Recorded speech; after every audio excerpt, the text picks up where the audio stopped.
Bonjour, mon nom est David Aymon, directeur des opérations de la coopérative funéraire des Deux-Rives.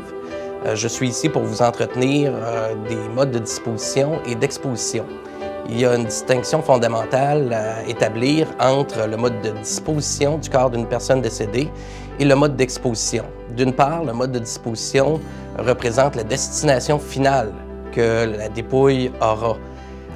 La loi encadre les modes de disposition au Québec. D'une part, il peut y avoir crémation ou inhumation de la dépouille.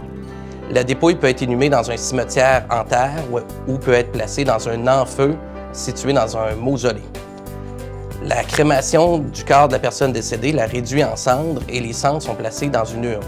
L'urne peut être placée dans un columbarium, dans une niche, ou peut être remise à la famille, ou encore peut être inhumée en terre sur le terrain d'un cimetière. Il est important que les parents discutent entre eux du mode de disposition de la dépouille. D'une part, afin de respecter les volontés qui ont été exprimées par la personne décédée, et d'autre part, d'obtenir un consensus chez les gens qui étaient proches de cette personne décédée.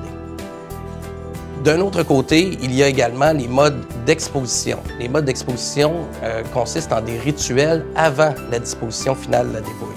Ça revient à poser la question « À quoi servent des funérailles ?» Votre coopérative funéraire est là pour vous accompagner dans l'organisation de rituels, d'une part pour faire un dernier adieu à la personne décédée, lui rendre hommage, permettre aux gens de se solidariser, mais également reconnaître la perte de cette personne dans votre entourage.